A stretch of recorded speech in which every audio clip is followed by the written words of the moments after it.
হাসপাতালের সামনে ওষুধের দোকান, তারপরেও ওষুধ খুঁজে পাওয়া যায় না, শালার কপাল। ও ভাই, এই ওষুধগুলো আছে দেখেন দিনি। আর এই সিরিঞ্জটা দেখেন দিনি, এই যে সিরিঞ্জটা ইনজেকশন, এটা কোনো দোকানে পাচ্ছি না ভাই খুঁজে। আপনি একটু দেখেন দিনি আছে কিনা। এই পাশ থেকে এই পাশ সমস্ত দোকান তন্ন তন্ন করেছি, পাইনি। ওরে শালা, এই ইনজেকশন কারোর কাছে নেই, সারাদিন কোনো বেচা কেনা নেই, আজকে পাইছি একটা সুযোগ, এই সুযোগ হাতছাড়া করা যাবে না। আছে, আমার কাছে আছে। এই সিরিঞ্জটা ভাই আগে দেন। এই সিরিঞ্জ আর এই ওষুধ ডাক্তার কয়েছে অন্য কোনো কোম্পানির দিতি না, যার লেখা আছে তাই দিতি। আচ্ছা ঠিক আছে, আমি আপনার ওষুধটা দিচ্ছি।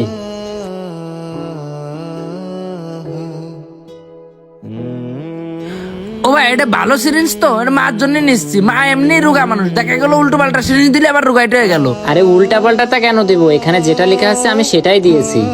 এই ওষুধ লেখা আছে? হ্যাঁ, এই ওষুধটাই লেখা আছে। ঠিক আছে দেন তালি। ও ভাই, এই দাম কত? ভাই আপনার এই 3টা ওষুধ আর এই সিরিঞ্জটা মোট মিলে 1200 টাকা দাম। ওয়াল্লাহ এত টাকা?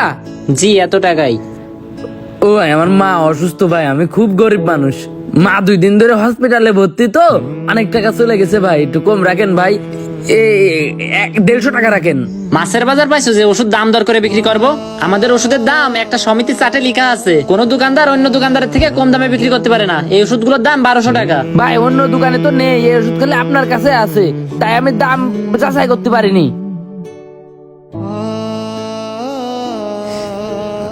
ও ভাই, আপনি 500 টাকা রাখেন। হ্যাঁ ভাই, আপনি যেহেতু গ্রাম থেকে আইছেন, হ্যাঁ, সেহেতু আপনার জন্য আমি 1050 টাকা রাখতে পারি সর্বশেষ, এর কমে আমি রাখতে পারবো না। টাকা ধরেন। 500 টাকা হবে না? না ভাই।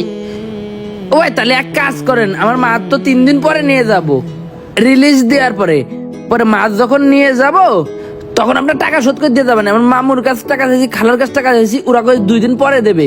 আর স্বাস্থ্য ভাই কালকে হাটবার, ও হাটেতে তরকারি মরকারি বেঁচে এসে মাছ দেখতে আসবে, তখন সে কয়টা টাকা দিয়ে যাবে। আমি কালকে বিকেলে তাহলে টাকা দিয়ে যাবেন, আপনি 500 টাকা রাখেন আর দেন ওষুধ। তোর ওষুধ নেওয়া লাগবে না, তোর মতন এরকম বাটপার আমি বহুত দেখেছি। হসপিটালে এসে রিলিজের কথা বলে আমার কাছ থেকে ওষুধ বাকি নিয়ে যায়, আর পরে টাকা পয়সা দেয় না। তুইও আমার সাথে বাটপারি করতে আইছি? তোর ওষুধ নেওয়া লাগবে না, তুই এখান থেকে যা। না ভাই, যারা বাটপার তারাই বাটপার ভাই, আমি বাটপার না, আমি বিপদে পড়ে আইছি। আমার মা অসুস্থ ভাই, আমি এখন মহা বিপদে ভাই, আপনি আমার বাঁচান ভাই। আপনি 500 টাকা রেখে আমার ওষুধগুলো দেন। আমার কথা বুঝিস না তুই? আমি তোরে বললাম যে ওষুধ কম দামে বিক্রি করার নিয়ম নেই, আর তোর কথা শুনে আমার তোর প্রতি একটু মায়া লাগলো, এই জন্য আমি 1200 টাকার ওষুধ তোরে 1050 টাকা বলিলাম। এখন 1050 টাকা যদি তুই ওষুধ নিতে পারিস তাহলে নে, না হলে এনতে যা। আল্লাহ, আমি এখন কি করবো তাহলে? ওষুধ লাগবে, টাকা নেই কাছে, ডাক্তার করলে এখনই নিয়ে যাচ্ছি ওষুধ। ইনজেকশনের এত দাম আমি তো জানি না, আমি তো মনে করছি 500 টাকা হবে। এই শোনো, কি হয়েছে ভাইয়া? কি হবে ভাই, সমস্যা ভাই, মার জন্য ওষুধ কিনবো, কাছে টাকা নেই ভাই। তা দেখলাম যে তুমি এই জায়গাতে ওষুধ নিচ্ছিলে, তা কি হইলো? ওষুধের দাম 1050 টাকা, আমার কাছে আছে এই কয় টাকা মাত্র, এই জন্য ওষুধ দিইনি। ও, তা দোকানদার ওষুধ দিলো না তোমারে? আপনি কি বোঝেন না? কি করতে হবে, আমার কাছে টাকা নেই তাই দিইনি। প্যাক প্যাক করতেছেন কি জন্য? আচ্ছা ঠিক আছে, এদিকে আসো, আমি দেখতেছি। আসো কি? আসো এদিকে, আমি বলে দিচ্ছি। আসো, কি? আমি বলে দিচ্ছি, আসো। টাকা লাগবে, টাকা আপনি কি বলে দেবেন? আচ্ছা, আমি বলে দেখি অনুরোধ করে তোমারে বাকি দেয় কিনা। তাহলে একটু করে দেন না ভাই, আমার মা হ্যাঁ, ভর্তি দেখতেছি। রয়েছে হসপিটালে। এই ওষুধ নিতে এসে তা কি হইলো? এই ইনজেকশনটার দাম কত কত বলেছো তুমি? যা দাম আমি ওনারে বলে দিছি। ও ভাই, 1050 টাকা দাম চাইছে, কম নিচ্ছে না।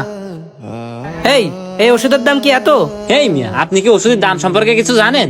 আমরা যে দামে ওষুধটা বিক্রি করি ওনার কাছে আমি সেই দামটাই চাইছি। আমি তো জানি এই ওষুধের দাম 350 টাকা। কি করছেন? 350 টাকা? 350 টাকা। এই দোকানের মালিক কে? এই দোকানের মালিক আমি, কিন্তু আপনি কে? আমি ম্যাজিস্ট্রেট আসাদুজ্জামান। তুমি যদি এই দোকানের মালিক হয়ে থাকো তাহলে আজকের থেকে তোমার এই দোকান ক্লোজ, তোমার লাইসেন্সটা বাতিল করা হলো, কাল থেকে দোকান আর খুলতে পারবা না। স্যার দেখেন, আমার ভুল হয়ে গেছে, আমি আর বেশি দামে ওষুধ বিক্রি করবার না। আর ওনার কাছ থেকে আমি ওষুধ যে দামে কিনেছি ওই দামটাই নিবানে। 250 টাকায় কিনেছি, 250 টাকায় দিচ্ছি। আমি অনেকক্ষণ ধরে অবজার্ভ করেছি, তোমাদের দোকানের নামে অভিযোগ আছে, তোমরা সারাদিন অনেক লোককে এভাবে ঠকিয়েছো। স্যার আমার ভুল হয়ে গেছে, মাফ করে দেন। না, কোনো মাপ পাবা না তোমরা। এ ভাই, আপনি ওনার কাছে হাউমাউ করতেছেন কেন? এতক্ষণ ওষুধ কিনতে আইসে, আমি যখন আমার মাটা অসুস্থ হসপিটালে ভর্তি, দাম একটু কম নেন। আমি 500 টাকা দিচ্ছিলাম, তাও তো আপনি ওষুধের দামের থেকে বেশি টাকা পাচ্ছিলেন। আপনি তখন আমার হাউমাউ শুনেননি, রিকোয়েস্ট শুনেননি, এখন আপনি তার রিকোয়েস্ট করতেছেন কেন? স্যার, আপনি উনার রিকোয়েস্ট শুনেন না, উনি এইভাবে আরো লোকের ঠকাইছে। আমি দাম জানি না গেলাম অন্য জায়গা থেকে ওষুধ নিচ্ছি। উনারে আপনি ক্ষমা করেন না, উনার দোকান বন্ধ করে দেন স্যার। স্যার আপনি আমার এই শেষবারের মতন মাফ করে দেন। কোনো ক্ষমা নেই। আমি ওনার কাছে যেরকম ওষুধের দাম বেশি চাইছি এরকম আর জীবনে কারো কাছে বেশি দাম চাবো না। আপনি আমার শেষবারের মতন মাফ করে না, দেন। ক্ষমা হবে না। ও স্যার এবারকের মতন একটু মাফ করে দেন। এ জীবন ছোট্ট জীবন, জীবন বড়ই অসহায়। আপনার আমার ভেতরে চাহিদা আর লোভের প্রতিহিংসা, তাই তো দিন শেষে আমরা কেউ সুখী নই।